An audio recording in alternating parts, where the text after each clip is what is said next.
So riots win, riots!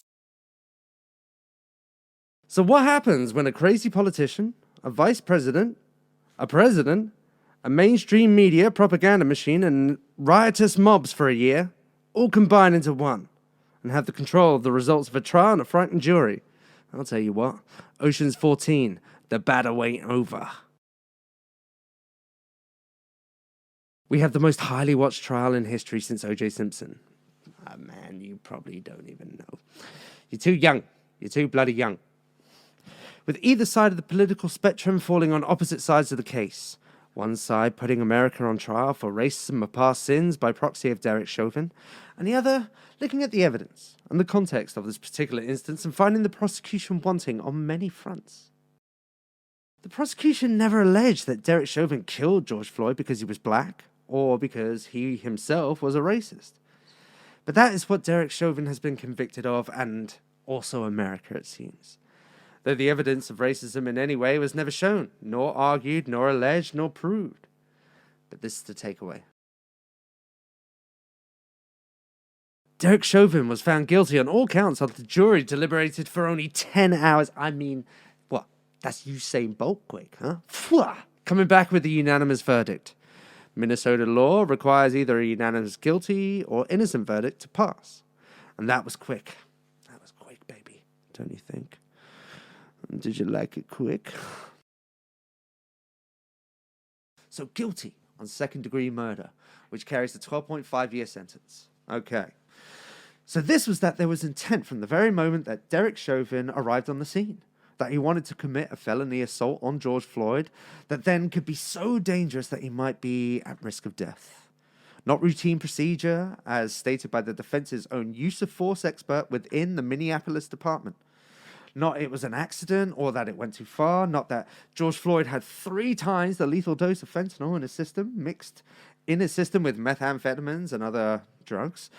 He had a weak heart from an overdose months before and pretty much the same circumstances. His heart going 1,000,000 miles per hour. You know what I mean? When he's being caught by the police in the middle of a drug deal whilst on drugs, that he asked to be put on the floor rather than stay in the car, that he said he couldn't breathe before he was even put on the floor. No. Derek Chauvin intended to assault George Floyd 100%, as Derek Chauvin only needed 1% down to get off. That's it. As soon as he arrived on scene, his intent was to commit some sort of felony on George Floyd, reckless of what might happen. Third-degree murder, 12.5 years, guilty. So this is a depraved heart murder, which is exemplified by shooting randomly into a crowd or throwing a concrete block onto a highway that's busy, you know?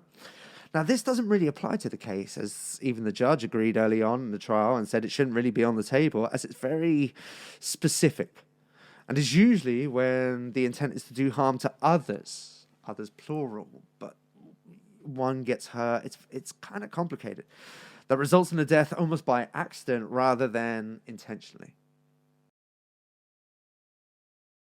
So second-degree manslaughter, 4 years without priors. Now this was and is the easiest charge to prove, and the prosecution did a pretty good job of making their case.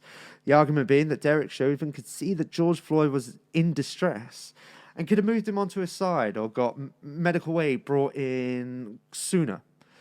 Even though we know now that the hostile crowd stopped the medical services from entering the scene as procedure.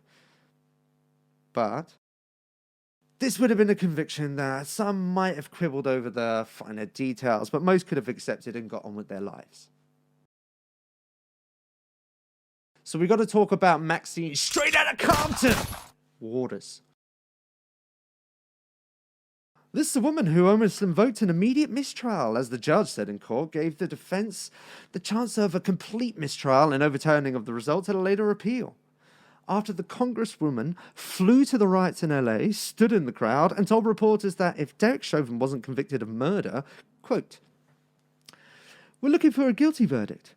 We got to stay on the street. If we don't, we cannot go away. I'm putting in rioters, needed to get more confrontational if they didn't get a murder charge," end quote, inciting effective insurrection. More chaos, more violence, more rioting as a threat Forget what the evidence shows or justice, but this is the third or fourth time the Congresswoman, Waters, has been caught inciting violence and hostility, as we can see here. That cabinet, in a restaurant, in a department store, at a gasoline station, you get out and you create a crowd. And you push back on them. And you tell them they're not welcome. And here. People are going to turn on them. They're going to protest. They're going to absolutely harass them until they decide that they're going to tell the president, no, I can't hang with you.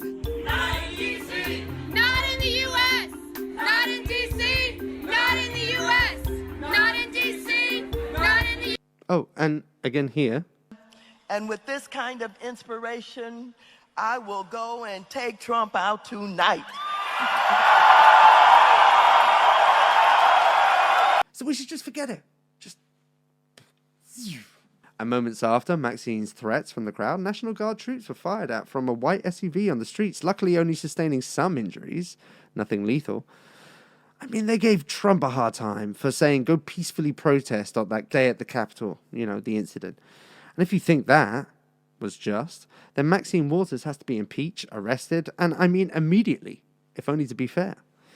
But she has just brushed those comments off, and weak Republicans were unable even to censure her for her comments, showing how tough they really are.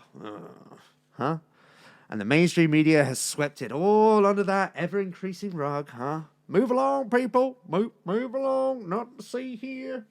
Move along, people. We also had Kamala Harris actively obtaining funds and public donations to bail out rioters and violent criminals all last year, showing where she stood on the whole trial.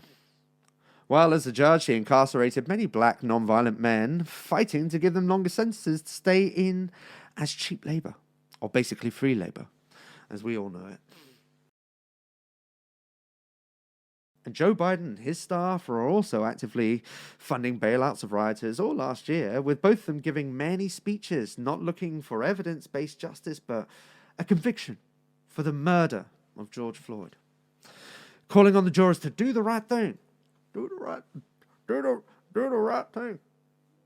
Come on, man, do the right thing. Actually calling the family of George Floyd and apologizing for the loss of him, and using him as a sacrifice, as crazy Nancy Pelosi did here. Thank you, George Floyd, for sacrificing your life for justice, for being there to call out to your mom. How heartbreaking was that? Call out for your mom. I can't breathe. But because of you, and because of thousands, millions of people around the world who came out for justice, your name will always be synonymous with justice. And now we have to make sure justice prevails in the sentencing, but that's its own procedure. Doing all this to push an agenda and not look for the truth. We also had other governors and statespeople following suit and either tying the police's hands to such an extent that it made policing pointless, all during the riots, or corrupting the court systems to stop actual charges being delivered and people given time for their crimes. They were just letting them out, son. Go on, what you done? What you done? Riot, that way, straight out there. Here's some Molotov, go. What have you done? Oh, you knifed someone. Go on, straight through here. Here's a bigger knife. Go on, son. And what have you done? Oh, you've been burning down buildings. Well, you should follow the other guy, and here's a gun. Go. We have the mainstream media constantly pushing the prosecutor's side of the trial, never showing the many times that the defense made significant points on cross, delivered bombshell testimony, and added much context to the event, not seen the original 9-minute video shown around the world before the Daily Mail leaked the footage that changed everything for those who saw it. A lie travels halfway around the world before the truth can even put its boots on, right? They constantly demonize Derek Chauvin, making him represent all of the past and present evils they see everywhere, through their prism of race, whilst making a martyr of George Floyd, a literal saint. promoting the instigating politicians like Maxine Waters and Al Sharpton and Jesse Jackson and Nancy Crazy Pelosi, thanking for George Floyd for dying. I mean, the usual suspects. And the $24 million payout by the city before the trial even took place. The gold coffin that George Floyd was actually buried in. AOC and Ilhan Omar saying that Derek Chauvin was guilty before the verdict was even delivered. Riots equal peaceful protests. If he's guilty, that proves systemic racism exists. And if he's not guilty, that proves systemic racism exists. Spider-Man meme. All this pushed by, as Charlie Chester of CNN said, a propaganda machine using fear and obfuscation to push their agenda, their narrative on a country that it thinks it knows better than and for. And then we had the rioters. We had a year of riots with over 30 people being killed, if you want to just do those ones and not the surrounding deaths. But anyway, more than all the black unarmed men shot the year before. Billions of dollars of damage done in the streets to businesses, to private businesses, to houses and property. There was fighting in the streets and shooting, arsons and looting. I'm not rapping, okay? Constantly posted all over the news. Communities living in fear, autonomous zones set up, and warlords, literal warlords, policing the streets with weapons. The cancellations, the unprovoked attacks, the racist and ideological attacks by the far-left extremists on any and all that seemed to get in their way. Backed up by the mainstream media 24 hours a day, 7 days a week, and those in power, fanned on ever brighter and bolder day by day on every screen. The fact that one of the defense witnesses had a pig's head left on his doorstep and blood smeared all over the front of his house. And we also had an activist trying to take photos from inside the courtroom, effectively doxing those inside. The fact the wrong opinion is a lost career or perhaps a life. The fact that even those in the right will have their story twisted by the mainstream media right in front of your eyes. Who are you going to believe? Them or your lying eyes, huh? You think this didn't have any effect on the 12 jurors that weren't sequestered? Weren't kept in an impartial little bubble, which is absolutely crazy?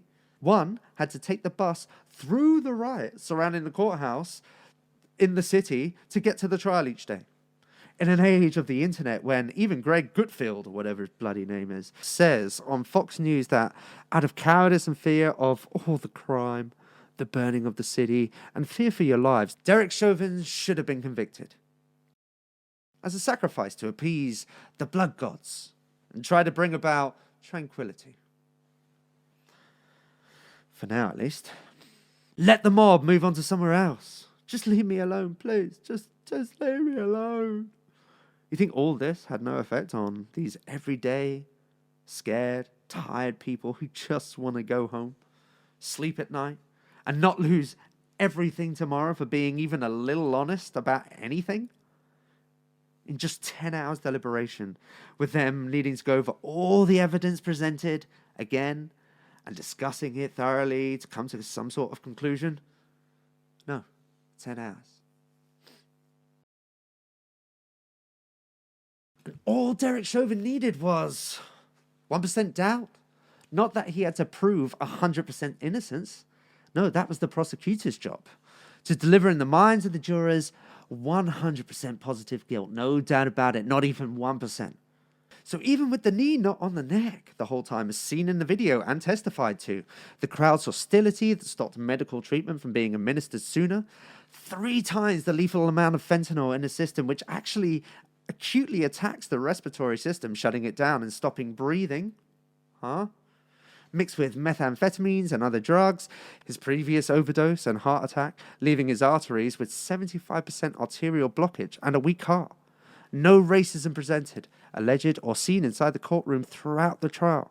The whole was a legitimately taught maneuver, commonly used in the MPD.